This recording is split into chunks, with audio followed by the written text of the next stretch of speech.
Hello there everybody and welcome to your hashtag Good Afternoons, brought to you by myself, Adam Clery, and the Ray Liotta of Terracotta, Adam Nicholas. And we have loads of stories, 4 of them to round off your week with, including WWE 2K20's roster has been revealed. There's some updates on the NXT injury situation, and spoiler, there's a lot of them. The Ring of Honor World Champion's contract is set to expire very soon. But first...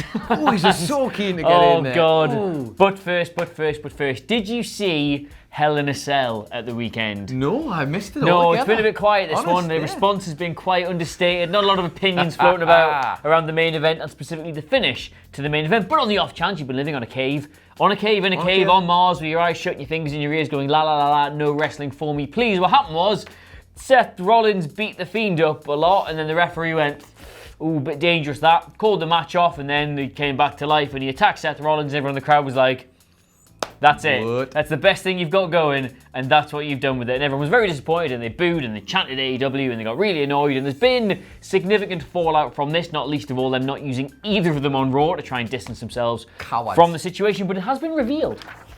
In today's Wrestling Observer by Dave Meltzer that there was 2 proposed finishes for that match. And obviously the one we got was apparently Vince McMahon's idea. He had a good old chuckle to himself at the reaction from the crowd. The story goes, or that's believed it was he was trying to mask his own anger at the situation. We've all been there, haven't we? We have all been there. I shall read you thusly the other proposed finish. Basically, they were both going to end either way in a referee stoppage. Now, Vince McMahon's idea was to have Seth Rollins simply beat the Fiend up so much that the referee had to write it off. We saw Vince McMahon's idea. Yeah, obviously you can't have brutality in a Hell in a Cell match. You got to cut that off. So the other idea proposed was that they were going. Am I about to be wowed?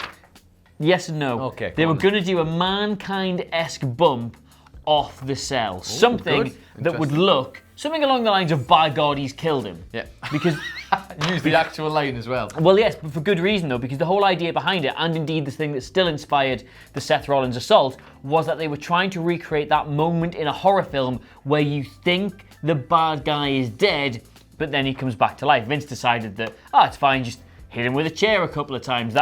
I've seen loads of horror films. There's always that scene, isn't it, where they just with the chair. Where they just hit him in the back with a chair all the time. So yeah, they wanted to do that.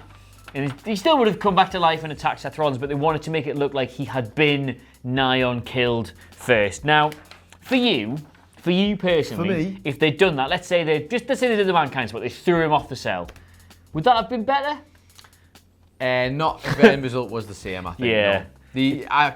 You just can't wave it off. I'm not going to get into it because we'll get all passionate and angry. Adam Wilborn's done it to death. He's the angriest man on earth. They've broken him with this exact thing. It's not going to change the fact, but you can't wave it off as a stoppage. I know, a DQ stoppage, whatever they're calling it, like, not in a Hell in a Cell match for me. X-Pac, obviously I've been off this week. No doubt you've done this all to death in my absence. Oh, yes. X-Pac basically calling him out going, you can't really do... I know you're not going to have me back on for saying this, but it's a Hell in a Cell.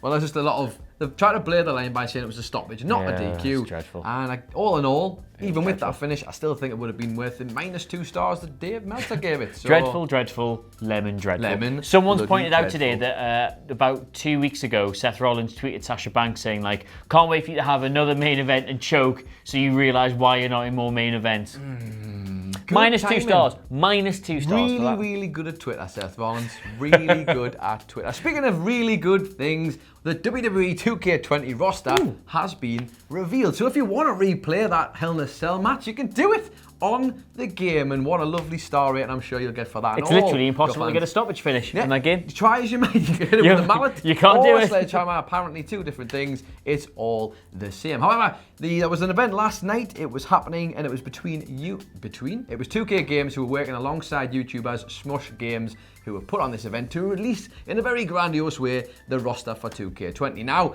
I'm obviously not going to sit here and rattle off all the names on this roster.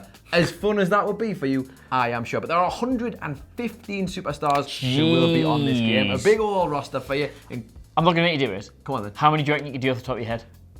Too many, but I'm not going to do it because literally we'll be here all... Because I was going to just include them written down. Yeah, 16 minutes on the card. And your time starts now is... AJ Styles, Andrade, I was going to Ali. No, let's not do this. That's 3, it's all This is disastrous. I will, however, put this lovely picture up of some of the roster that will be John appearing. Cena. Oh, look, there they are. And look, it'll be The Fiend and Seth Rollins, and that'll be just great, won't it? Raw and SmackDown superstars will be on there. NXT superstars will be on there. 205 Live superstars will be on there. And there's also some DLC, which I distinctly recall you talking about in an old news video, including some spooky characters. Spooky wrestlers. Which range from, and these are my two favourites on the God, other side. God. You remember this one? Frank and Braun Strowman on Frank one side, yeah. of course, which all of these can interact with The Fiend. I'm guessing that's kind of the gimmick. But the most interesting one on the other side, of course, which you just suddenly remembered, is Fed Up Sheamus. Because why not? The most spooky thing you'll see all day is Fed Up Sheamus. Now, obviously, these are all set to come out for the new game, which comes out on the 22nd of October, which is 11 days from now. Aren't you all very excited about that? I love Fed Up Sheamus as a concept. I love to fight, but nobody lets me. I do it a lot.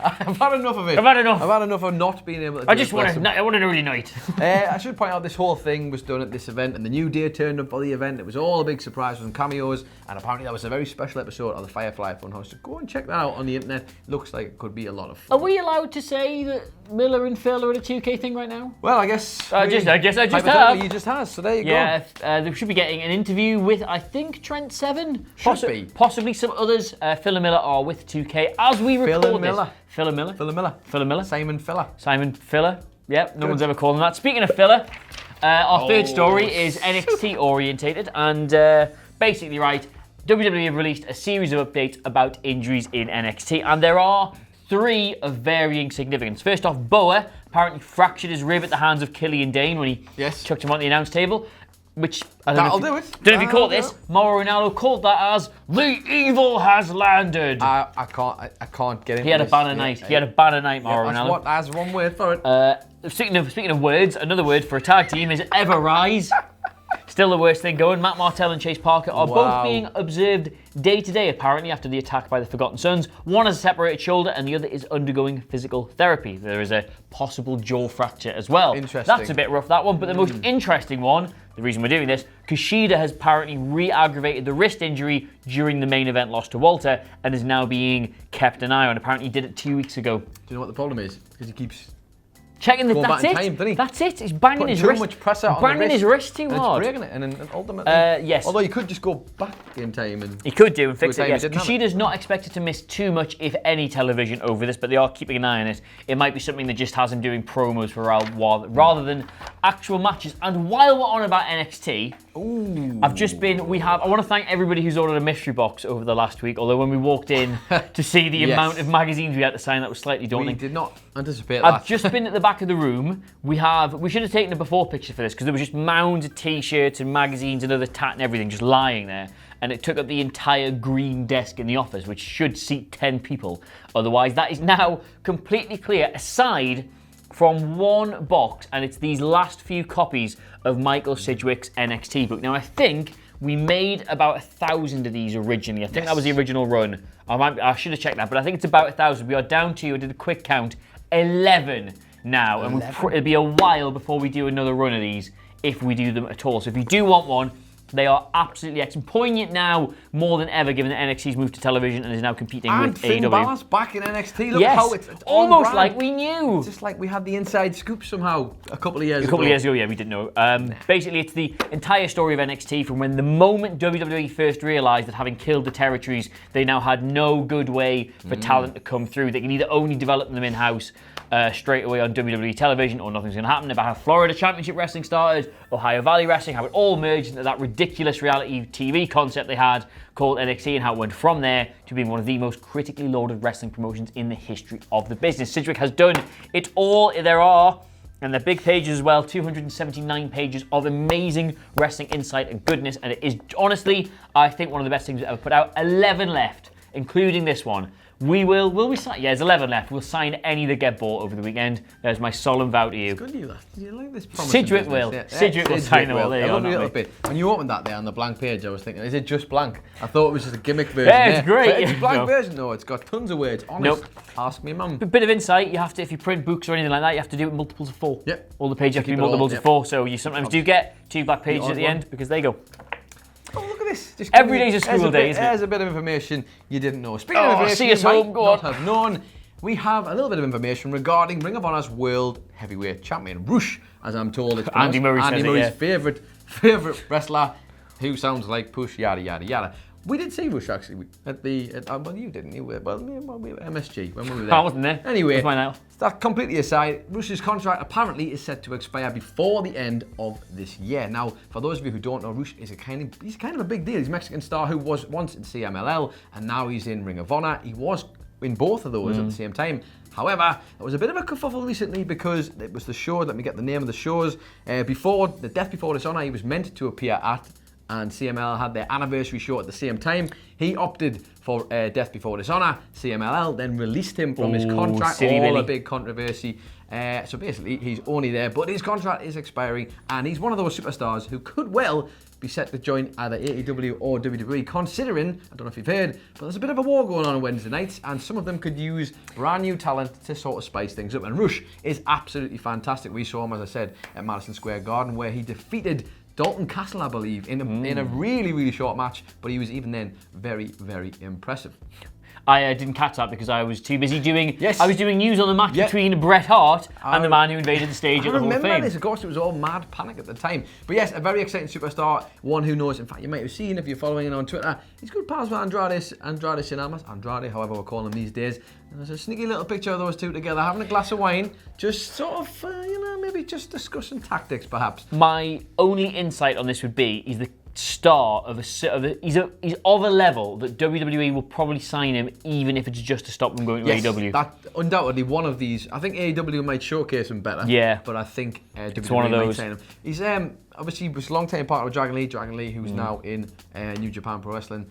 A whole thing going on here. It's one of the many talents who kind of remains, and as the contracts expire, interestingly, little tidbit for you, Matt Taven, who was the Ring of Honor World Champion, and Marty Skill's contracts are both rumouredly set to expire within the same date, but Skill wasn't given the title because of that. However, both Rush and Taven there you go. So there's a bit of an interesting tidbit. Maybe they're just not fancy. There's going to be a lot of very hot free agents going in the next couple of months, isn't there? It'd be really interesting to see where they go. The last couple who are kicking around, because realistically, for the time being, a lot of people have been tied down to longer term contracts, but we'll have to wait and see. We shall have to wait and see, and we shall see come Monday. I think some of us are in Saturday as well, because that's how it works now. I'll be there Saturday. Thanks for. Are you in tomorrow? I am in tomorrow. Thanks very much. I love the content. Thanks very much for that, Fox. And you can let us know what you made of all of these stories in the comments below. For fuck's sake, we've now got to work Saturdays. That's a t-shirt, that is.